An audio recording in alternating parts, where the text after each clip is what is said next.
Comece o dia bem informado com a equipe de jornalismo da Verde Vale FM. No ar, Jornal Verde Vale.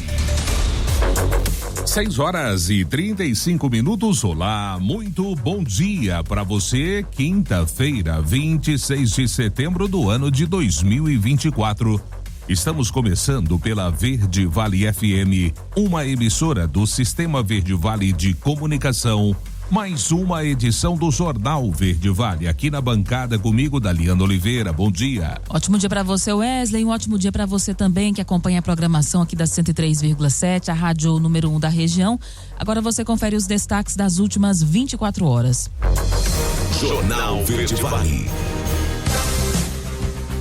Apenas 27% dos adolescentes receberam a segunda dose da vacina contra a dengue em Goiás. Operação cumpre 26 mandados contra investigados por crimes graves em Goiás. Justiça de Goiás determina que mortes de civis em ações da PM sejam investigados pela Polícia Civil e armas sejam entregues à perícia. Operação prende 12 suspeitos de tráfico de drogas e comércio ilegal de armas de fogo em Goiás. Polícia Federal cumpre mais de 100 mandados de busca contra suspeitos de abuso sexual de crianças e adolescentes. Empresas e governos estrangeiros vão comprar quase R$1 bilhão em créditos de carbono na Amazônia brasileira. Brasileiros gastaram neste ano cerca de R$20 bilhões por mês em apostas online, é o que estima o Banco Central.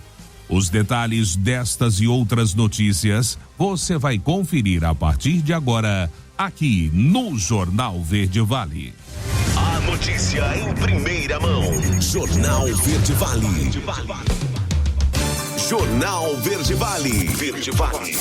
Notícias do Brasil. 6h37. Uma ótima manhã de quinta para todos. Sejam bem-vindos, sejam bem-vindas a mais uma edição do Jornal Verde Vale. Olha, a Polícia Federal cumpriu na manhã desta quarta-feira 141 mandados de busca e apreensão contra suspeitos de armazenar e compartilhar material de abuso sexual infanto-juvenil. Os mandados são cumpridos em 23 unidades da Federação. Até a última atualização dessa reportagem, 56 pessoas haviam sido presas. No Distrito Federal, 3 pessoas foram presas e tiveram os computadores apreendidos. Durante as investigações, a Polícia Federal contou com o apoio da Agência de Investigação Interna da Embaixada dos Estados Unidos. De acordo com a corporação, entre dezembro de 2023 e agosto de 2024, já foram cumpridos 1.291 mandados de prisão de abusadores sexuais que estavam pendentes. A Polícia Federal alerta aos pais e responsáveis sobre a importância de monitorar e orientar os seus filhos, tanto na internet quanto fora dela. O estado do Pará vendeu quase R$1 bilhão de créditos de carbono. O anúncio foi em Nova York na Semana do Clima, um dos eventos paralelos à Assembleia Geral da ONU. Os governos dos Estados Unidos, Noruega e Reino Unido, além de empresas como a Amazon, Bayer e Fundação Walmart, são alguns dos compradores. O crédito de carbono é uma forma dos setores público e privado compensarem parte das emissões do gás carbônico, o CO2, um dos causadores do aquecimento global. Árvores absorvem o CO2. Em um cenário hipotético, se 5 árvores forem preservadas, cerca de 1 tonelada de CO2 deixa de ir para a atmosfera. Essa quantidade é certificada a partir de uma metodologia internacional e é considerado um crédito de carbono. O governador do Pará, Helder Barbalho, foi quem anunciou na terça-feira a venda dos créditos de carbono que devem gerar quase R$1 bilhão. O Pará fechou um contrato para a venda de 12 milhões de toneladas de crédito de carbono, cada uma vendida a $15, mais de 2 vezes o valor de mercado, segundo o governo paraense. Em um ano, o estado registrou uma redução de 42% nos alertas de desmatamento, segundo o Instituto Nacional de Pesquisas Espaciais. 6h39, a inadimplência atinge mais de 67 milhões de consumidores no mês de agosto aqui no Brasil. Vamos saber dos detalhes com a Priscila Mendes. A inadimplência atingiu um novo patamar preocupante no Brasil, com mais de 67 milhões de consumidores inadimplentes em agosto deste ano, o que representa 4 em cada 10 brasileiros adultos, de acordo com o indicador de inadimplência realizado pela CNDL, Confederação Nacional de Dirigentes Lojistas, e pelo SPC Brasil, Serviço de Proteção ao Crédito. Merula Borges, especialista em finanças da CNDL, fala sobre a variação observada em agosto deste ano, que ficou abaixo da observada no mês anterior, e sobre a dívida média do consumidor negativado. O indicador de inadimplência de agosto mostra uma pequena queda em relação às últimas medições, mas o número ainda é alto e ainda é cedo para se afirmar sobre alguma tendência de queda. A média das dívidas é superior a R$4.000, mas quase metade dos inadimplentes deve até R$1.000. E o desafio está nas dívidas de longo prazo, que esses valores podem aumentar e ter um efeito de bola de neve. Os dados ainda mostram que quase 3 em cada 10 consumidores tinham dívidas no valor de até R$500. O número de devedores com participação mais expressiva em agosto está na faixa etária de 30 a 39 anos. De acordo com o indicador, são mais de 16 milhões de pessoas registradas em cadastro de devedores nesta faixa. Lembramos que apesar da restrição do nome acabar depois de 5 anos, a dívida continua existindo. Então é importante procurar negociar o quanto antes, mas com planejamento realizável, porque o descumprimento do acordo pode piorar a situação inicial. As dívidas que concentram a maior parte são os de bancos, com mais de 64% do total. Na sequência, aparece o comércio e o setor de água e luz. Em termos regionais, o maior percentual de inadimplentes está na região norte, onde mais de 44% da população adulta está incluída em cadastros de devedores. Agência Rádio Web, produção e reportagem, Priscila Mendes. Jornal Verde Vale. Notícias de Goiás. 6h42. Dados preliminares divulgados pelo Departamento do Programa Nacional de Imunizações apontam que apenas 27% dos adolescentes receberam a segunda dose da vacina contra a dengue em Goiás. De todas as 401 mil doses recebidas pelo estado, apenas 134.500 foram aplicadas e pouco mais de 37.500 pessoas voltaram para receber a segunda dose. O intervalo entre as doses da vacina deve ser de 3 meses e a população precisa ficar atenta à caderneta de vacinação para que a imunização completa seja garantida. Os critérios para a definição dos municípios escolhidos para receber as doses da vacina foram definidos seguindo as recomendações da Câmara Técnica de Assessoramento em Imunização e da OMS. As vacinas serão destinadas a regiões de saúde com municípios de grande porte, com alta transmissão nos últimos 10 anos e população residente igual ou maior a 100 mil habitantes, levando também em conta altas taxas nos últimos meses. E uma operação da Polícia Civil Goiana cumpriu 26 mandatos contra investigados por crimes graves em Goiás. Tratam-se de 13 ordens judiciais de prisão e outros 13 de busca e apreensão e execução em Goiânia, Aparecida de Goiânia, Senador Canedo, Santa Helena de Goiás e Morrinhos. Os alvos da ação, denominada Colapso, são investigados por homicídios, tráfico de drogas, associação para o tráfico e comércio ilegal de armas de fogo. Todos os supostos autores são de elevada periculosidade e possuem inúmeros registros policiais por crimes graves. Ao todo, 60 agentes integraram a operação liderada pela Delegacia Estadual de Investigações Criminais por meio do Grupo Anti-Sequestro. As investigações tiveram apoio da Seção de Inteligência da Polícia Penal. E o UGOL, Hospital do Governo de Goiás, identifica um aumento do número e da gravidade de acidentes de trânsito aqui no estado. A reportagem completa é com Rafael Mesquita. O Augustinho Lopes se envolveu em um acidente de trânsito no último sábado. A moto que ele conduzia bateu na traseira de um caminhão em São Luís de Montes Belos. Resultado, transferência para o UGOL, onde foi constatado fratura no osso da tíbia, hemorragia e rompimento da veia arterial. Augustinho afirma que a partir de agora vai evitar andar de moto. Agora moto eu não quero andar mais não, né? Não que seja ruim, né? Mas é porque todo acidente acaba sendo grave, né? Qualquer lesãozinha já prejudica bastante futuramente. O Augustinho entra para a estatística das vítimas de acidentes de trânsito atendidas no UGOL. Dos mais de 4 mil casos desse tipo de paciente, cerca de 70% são motociclistas. Entre janeiro e agosto deste ano, houve aumento de 5% no número de pacientes do UGOL que se envolveram em acidentes de trânsito na comparação com o mesmo período de 2023. Alta da quantidade, mas também da gravidade dos casos, afirma o diretor técnico do UGOL, Fabrício Cardoso Leão.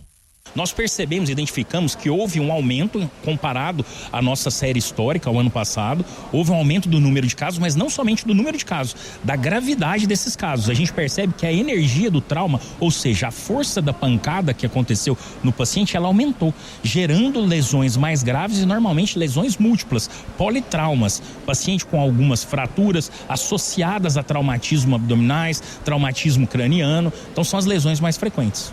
Casos graves que poderiam ser evitados se as regras de trânsito fossem cumpridas. Os motoristas e motociclistas garantem, respeitam as leis. Andar no limite, sempre devagar, porque ninguém respeita a gente, que é motociclista, sabe? Ninguém respeita, então sempre estamos querendo bater toda hora. Então, sempre andando no limite da via.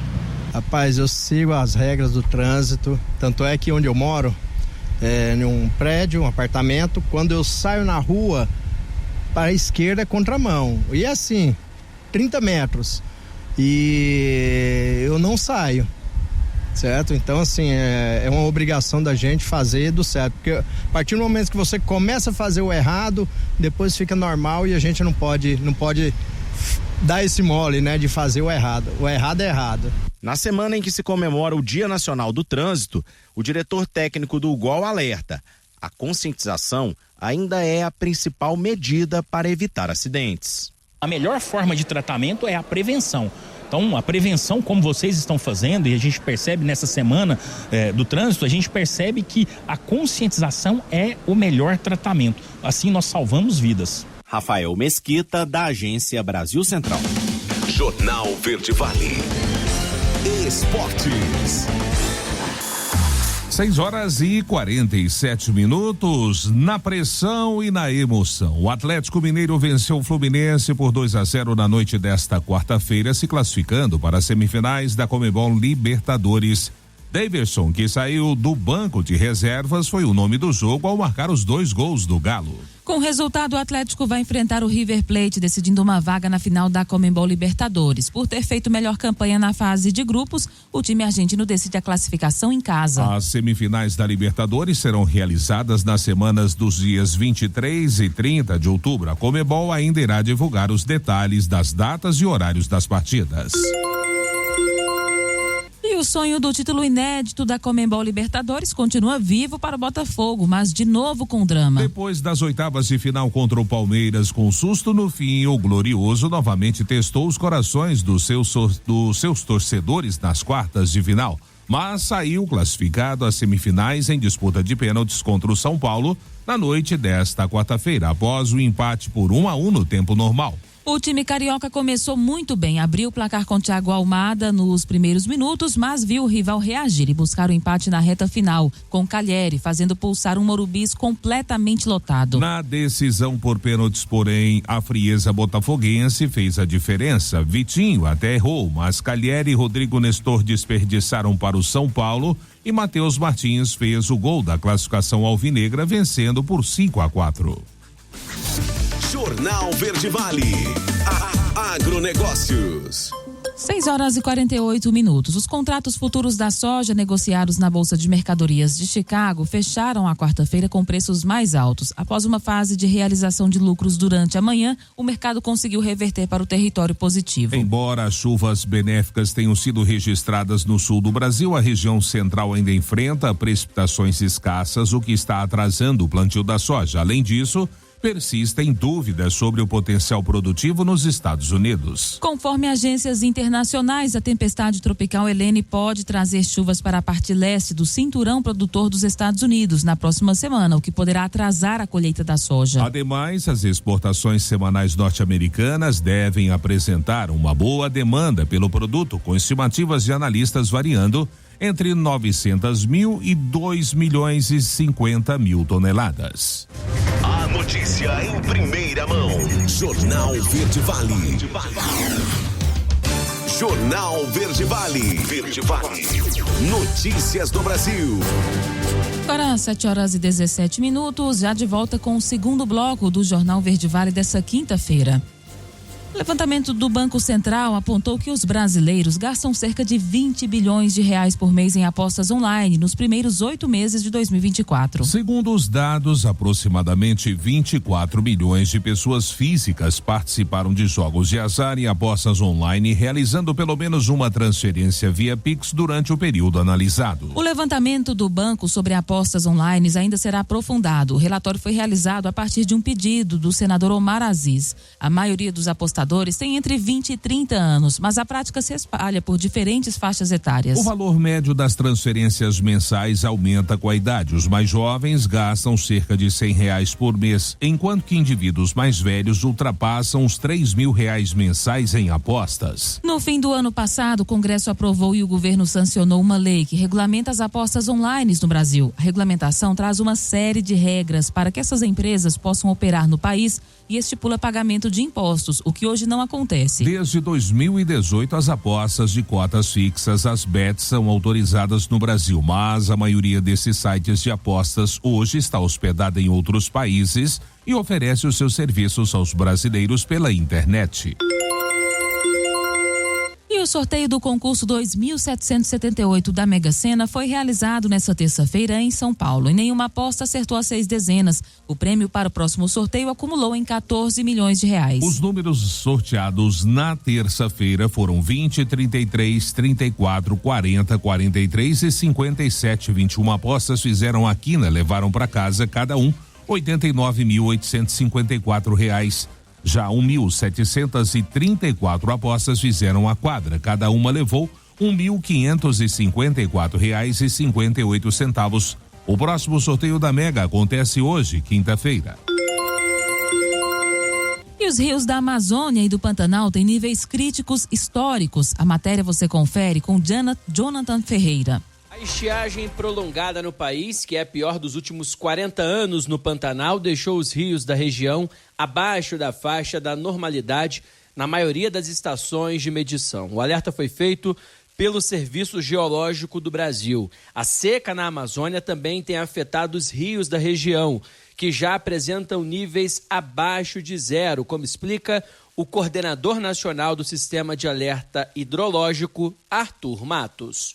A seca severa que está ocorrendo no braço direito do rio Amazonas e no Pantanal está fazendo com que os níveis dos rios atinjam mínimas históricas, como por exemplo na cidade de Tabatinga, no rio Solimões, na cidade de Rio Branco, no Acre, na cidade de Porto Velho, no rio Madeira e na cidade de Itaituba, no rio Tapajós, e também em Barra do Bugres, que fica localizado no Pantanal.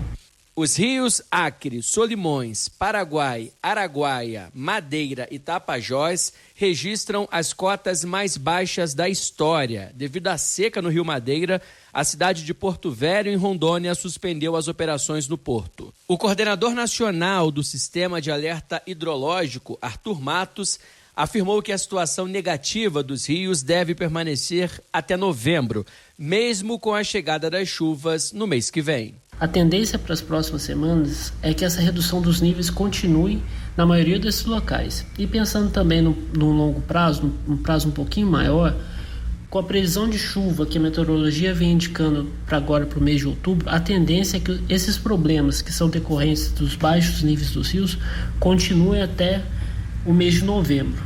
O valor da cota abaixo de zero não significa que o rio secou. Esses níveis são definidos com base em medições históricas e considerações locais, sendo que mesmo quando o rio registra valores negativos, em alguns casos ainda há uma profundidade significativa.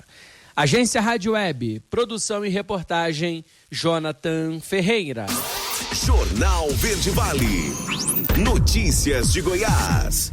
7h21 e o Tribunal de Justiça de Goiás determinou que homicídios dolosos cometidos por policiais militares contra cidadãos comuns sejam reportados à Polícia Civil e não à Justiça Militar, e que as armas usadas sejam entregues ao Instituto de Criminalística Sem Manuseio. A decisão foi realizada após um pedido do Ministério Público de Goiás. Segundo o TJ goiano, a sessão aconteceu no dia 16 de setembro. A Polícia Militar do Estado de Goiás informou que ainda não foi formalmente notificada da decisão. No entanto, assim que for cientificada e tomar conhecimento do total teor do acórdão, adotará as medidas administrativas e adequações necessárias dentro do prazo legal para garantir o cumprimento da determinação judicial. A Polícia Militar disse ainda que reitera o compromisso institucional da PM Goiana, consolidado em 166 anos de história, com a legalidade de suas ações e a defesa do povo goiano. O Ministério Público de Goiás entrou com pedido inicial, que foi negado pelo juiz de direito da 5ª Vara da Fazenda Pública Estadual, Everton Pereira Santos, que julgou o caso como improcedente. O pedido feito como uma ação civil pública, o Ministério Público buscava obrigar o comandante-geral da Polícia Militar do Estado de Goiás a editar normas que determinasse a imediata comunicação à Polícia Civil dos casos de homicídios dolosos praticados por policiais militares contra civis, além da entrega das armas envolvidas no Instituto de Criminalística sem qualquer manuseio. A sentença foi julgada como improcedente com base no Código de Processo Penal Militar. E a Polícia Civil realizou nesta quarta-feira uma operação contra o tráfico de drogas e o comércio ilegal de armas de fogo em Goiás. Segundo informado pela instituição, 12 pessoas foram presas. Os suspeitos também são investigados por homicídios e associação para o tráfico. Também foram cumpridos 13 mandados de busca e apreensão. Os nomes dos suspeitos não foram divulgados pela polícia. A operação aconteceu em Goiânia, Aparecida de Goiânia, Senador Canedo, Santa Helena de Goiás e Morrinhos. Segundo a polícia, quase 60 agentes atuaram na Operação Colapso, que também contou com o apoio da Seção de Inteligência da Polícia Penal Goiana. E uma reunião discute gestão e forma de contratação de empresas que vão executar obras em rodovias com recursos do Fundeinfra no estado. A reportagem completa você confere agora com Pedro Henrique Rabelo. A reunião aconteceu na Casa da Indústria, em Goiânia, e contou com a presença de 2 secretários de Estado. Joel Santana Braga, da Indústria e Comércio, e Pedro Salles, da Infraestrutura de Goiás. O objetivo foi debater a gestão das obras realizadas pelo Fundeinfra e o novo formato de contratação das empresas executoras. E o setor privado vai participar diretamente desse processo, podendo contratar o executor, mas a seleção vai ser criteriosa. As empresas, elas vão ter que se submeter a um credenciamento que nós vamos apresentar, que prevê requisitos mínimos de habilitação para que elas então comprovem ter aqueles requisitos para poder estar disputando a execução dessas obras. Serão requisitos que tradicionalmente um pouco mais rigorosos que aqueles que vinham sendo apresentados em licitações comuns. As novidades foram apresentadas e a primeira obra nesse novo formato foi anunciada. É a obra da GO 210, aquela lá de Rio Verde que foi abandonada. Vocês se lembram que é uma duplicação para Montevidéu? Essa reunião aqui hoje é de muita importância. O secretário Pedro Salles fez aí uma modificação importantíssima que vai poder atender também toda a infraestrutura do estado, que é as estradas, aonde nossa safra é comercializada e também ela é toda trafegada, e também a mineração, que faz parte do Fundeinfra. Estiveram presentes na reunião várias lideranças e presidentes de classes produtivas do estado de Goiás. E todos esses que nós conversamos tiveram a oportunidade de dar a sua opinião e concordaram com esse novo formato. A principal justificativa é que vai dar celeridade a essas obras. Goiás é um estado do agronegócio, é um estado que precisa de infraestrutura e o dinheiro está indo para o local certo, onde nós vamos poder produzir mais. Então eu vejo isso com muita importância. Com essa inovação na contratação, irá destravar 47 obras de infraestrutura, né? São mais de 2 bilhões de reais em investimentos em infra no estado de Goiás. À primeira vista, o que se tem a impressão é de uma maior desburocratização quando se envolve o setor privado em toda essa sistemática. Acreditamos que pode destravar muita coisa. Nós precisamos discutir entre as entidades, associações, mas também com o poder público, de uma maneira que nós possamos ter um modelo não só eficaz e ágil, mas da mesma forma também muito transparente. O planejamento da Secretaria de Infraestrutura é colocar todas as obras selecionadas do Fundeinfra em execução até o fim da gestão do governador Ronaldo Caiado. Já temos 2 entregues, pretendemos, claro, ter muitas mais, mas o meu grande foco, o meu grande objetivo, permitir que no dia 31 de março, que a princípio é o dia que ele se desliga, segundo aquilo que ele tem dito, ele possa dizer que todas as obras do Fundeinfra estão iniciadas. As 2 obras já entregues do Fundeinfra são a restauração da GO 080, que liga Barro Alto a Goianésia, e a GO 040, que liga Goiatuba até São Domingos. Pedro Henrique Rabelo, da Agência Brasil Central. Jornal Verde Vale. Esportes. 7h28. E o Criciúma foi até a Arena do Grêmio e venceu um duelo direto da parte de baixo da tabela do Campeonato Brasileiro. Em jogo atrasado da 5ª rodada na noite desta quarta-feira, o Tigre fez 2-1 no tricolor gaúcho. Gols de Arthur Kaique e Ronald Lopes. Vila Sante marcou para os gaúchos. A vitória alivia a situação do time carvoeiro. Com 3 pontos, o Criciúma foi a 32 e ultrapassou o próprio Grêmio na tabela. Agora a equipe catarinense está em 13º lugar, 4 pontos à frente da zona de rebaixamento. O tricolor é o 14º, com 31, 3 a mais do que o Corinthians, o primeiro time dentro do Z4. As equipes voltam a campo no fim de semana pela 28ª rodada da competição. No sábado, o Grêmio visita o líder Botafogo às 21 horas no Newton Santos. No dia seguinte, o Criciúma também joga fora de casa, diante do Bahia às 18h30 na Arena Fonte Nova. E Red Bull Bragantino e Internacional empataram por 2-2 na noite dessa quarta-feira, pela 16ª rodada do Brasileirão, jogo atrasado. O resultado não agrada às equipes. Enquanto o Massa Bruta queria a vitória para se afastar mais da zona de rebaixamento, o Colorado desejava o triunfo para entrar no G6. O empate deixou o Internacional na 8ª colocação com 42 pontos. O Bragantino é o 11º colocado com 32. Os times voltam a jogar no domingo. O Bragantino entra em campo às 11 da manhã para enfrentar o Juventude no Alfredo Jaconi. Já o Inter recebe o Vitória às 18h30 no Beira-Rio. Os jogos serão válidos pela 28ª rodada. Jornal Verde Vale. Agronegócios. 7h30. A utilização de bioinsumos na agricultura brasileira pode gerar uma economia de até 5,1 bilhões de dólares ao país. É o que indica um estudo elaborado pelo Ministério da Agricultura e Pecuária em parceria com a Associação Brasileira de Bioinovação e o Instituto Senai de Inovação em Biosintéticos e Fibras. O estudo estratégico Bioinsumos como alternativa a fertilizantes químicos em gramíneas, uma análise sobre os aspectos de inovação do setor, mostra como a tecnologia pode ser aplicada em culturas como arroz, milho, trigo, cana-de-açúcar e pastagens, com possibilidade de redução de até 18,5 milhões de toneladas de emissões de CO2 equivalente. O trabalho lançado em conjunto com o Instituto Interamericano de Cooperação para a Agricultura, lançaram na terça-feira, foi o passo inicial do projeto NitroMais, que pretende elaborar uma estratégia para ampliação do uso de tecnologias de inoculantes em gramíneas, aos moldes do que aconteceu com as leguminosas, como a soja. Jornal Verde Vale. Verde Vale. Notícias do Brasil.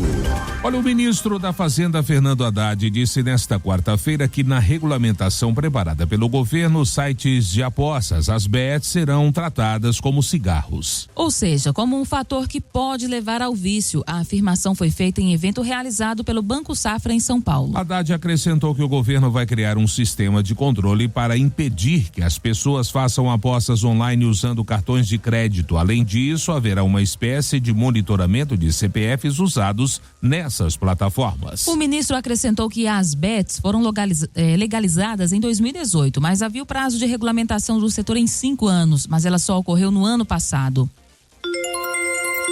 7h31 e a energia solar cresce no país e já pode abastecer mais de 23 bilhões de residências.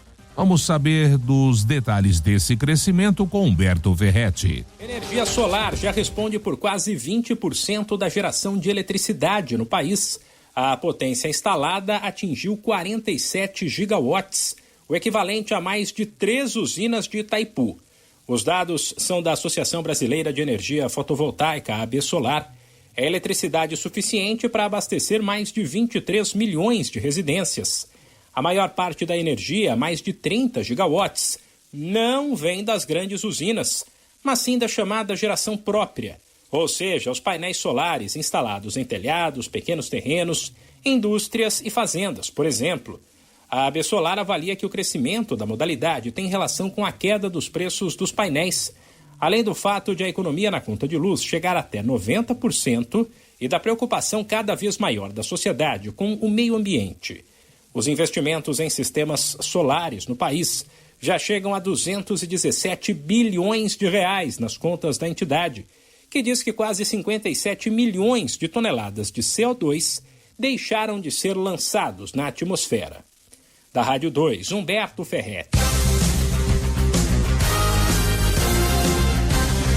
7h33, último intervalo do Jornal Verde Vale desta quinta-feira. No próximo bloco, eleições 2024, Justiça Eleitoral começa a fazer os ajustes finais nas urnas eletrônicas. E também espaço para as nossas notícias locais. Não saia daí, a gente volta já logo após o intervalo comercial. Jornal Verde Vale. Jornal Verde Vale. Verde Vale. Notícias do Brasil. 7h42 agora, 7h42, já estamos de volta com o último bloco do Jornal Verde Vale desta quinta-feira. Olha, a Justiça Eleitoral começou a fazer os ajustes finais nas urnas eletrônicas. É um mutirão de servidores, de juízes, promotores e de até funcionários de outros órgãos públicos. Cada urna eletrônica é carregada com as informações dos candidatos e eleitores. Em todo o país, 571 mil urnas estão sendo preparadas, quase 56 mil em Minas Gerais, 5 mil só em Belo Horizonte. Nessa fase, todo o funcionamento das urnas é avaliado. Vídeo, som, teclado, impressão. Elas também recebem lacres para garantir a segurança e impedir violações. Todo o trabalho pode ser acompanhado por entidades como a OAB, partidos políticos e Ministério Público. Aqui em Mineiros, as urnas vão receber os lacres hoje às 14 horas no cartório eleitoral. E a Anatel determina normas mais duras contra fraudes e golpes em ligações. Vamos saber dessa boa notícia com a Daiane Cardoso. A Agência Nacional de Telecomunicações, a Anatel, determinou que as prestadoras de serviços de telecomunicações coloquem em prática uma série de medidas contra fraudes e golpes e ligações telefônicas. A partir de agora, as empresas deverão realizar novas etapas de verificação das chamadas. A Anatel determinou a proibição do uso de números múltiplos aleatórios, vindas de uma mesma empresa. É uma prática comum, porque dificulta a identificação e o bloqueio da chamada. O objetivo da Anatel é garantir a transparência e a rastreabilidade das ligações. A agência determinou que as empresas que não cumprirem as regras serão multadas em até 50 milhões de reais. Também estarão sujeitas a serem punidas com o fim da prestação do serviço, caso fique evidente que há conivência com práticas criminosas. A Anatel espera que as novas medidas surjam efeito para os consumidores ainda neste ano. Da Rádio 2, Daiane Cardoso. Jornal Verde Vale. Notícias de Goiás. 7h44. Um motorista de caminhão morreu após perder o controle do veículo enquanto atravessava uma ponte na BR-060 em Anápolis, cidade a 55 quilômetros de Goiânia. Ele transportava uma carga de produtos alimentícios em uma câmara fria. Pessoas que passavam pelo local no momento do acidente estavam saqueando as mercadorias. O Corpo de Bombeiros Militar de Goiás relatou que uma equipe esteve no local e se deparou com este caminhão a mais ou menos 10 metros abaixo da ponte. O veículo estava com as suas rodas para cima e dentro estava o condutor, que teve o óbito confirmado pelos bombeiros no local. A concessionária Triunfo Consebra, que administra o trecho da rodovia, por meio de nota, informou que o acidente foi registrado às 1h25 da terça-feira. Segundo a empresa, o motorista trafegava no sentido Anápolis a Abadiânia. Ele foi identificado como Marlos André de Araújo Gomes, 48 anos, e viajava sozinho. O nome do frigorífico não foi divulgado. Boa qualidade de vida e segurança pública eleva o crescimento do mercado imobiliário em Goiânia. A reportagem é com Jaqueline Moura. Desde o ano passado, Goiânia vivencia o crescimento do mercado imobiliário. Uma pesquisa recente do índice FIPZAP de venda residencial confirmou mais uma vez o crescimento no valor de vendas dos imóveis na capital nos primeiros 7 meses de 2024. A valorização é de quase 8%.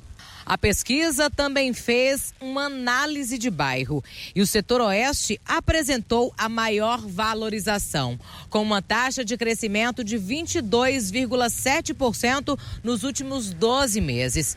O bairro tem um diferencial, a localização, e por isso é considerado o coração de Goiânia. Além de um produto de qualidade, as pessoas também procuram um entorno que busca o sistema de wellness, do bem viver, do bem-estar. Então a aproximação é muito importante. E nisso eu posso dizer que o setor oeste é um bairro que ele vem em crescente constante.